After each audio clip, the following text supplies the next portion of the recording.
Then again, let us see the part of the large intestine. Large intestine is about 1.5 meter long, and it has also three parts, that are the cecum, colon and the rectum are the three main parts of the large intestine.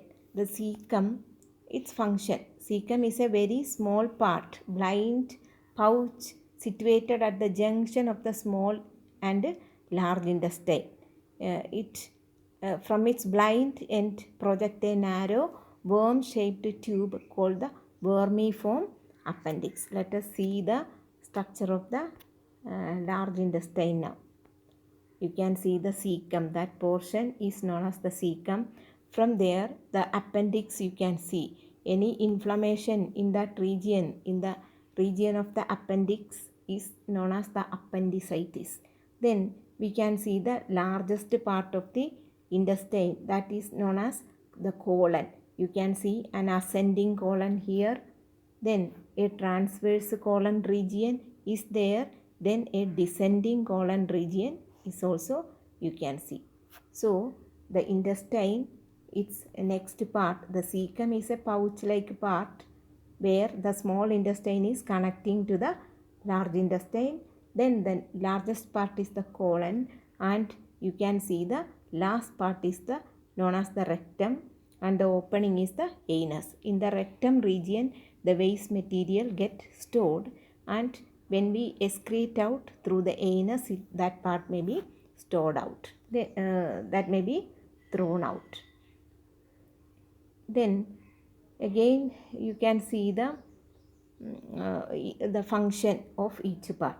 The colon is much broader than the ileum and is little more than a meter long, and its main function, its main function of this large intestine is to absorb the water content of the food.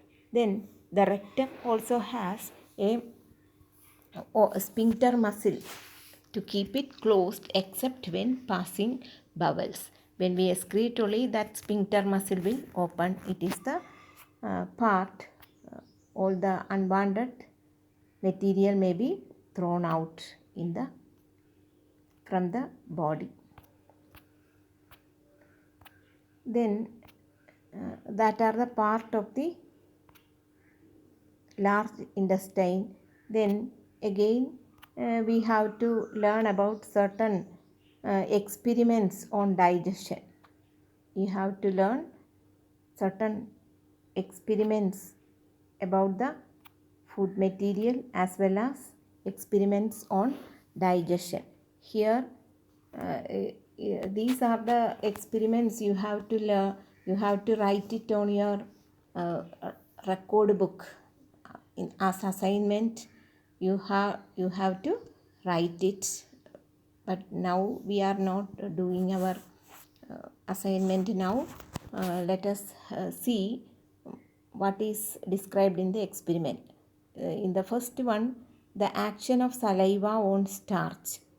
Here let us read the experiment. Prepare a suspension of some starch by heating 1 gram of it in 100 ml of water in a beaker.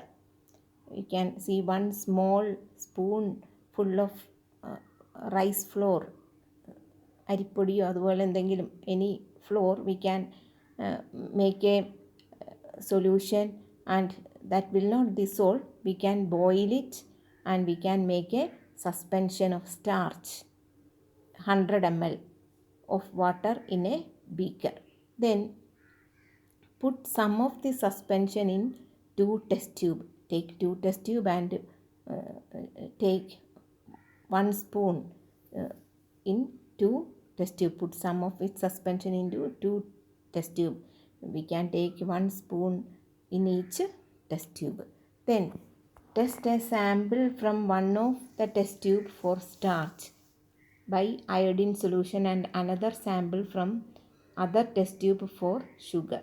Take a little starch suspension in the third test tube and add to it an equal amount of saliva which you may collect earlier by chewing some wax.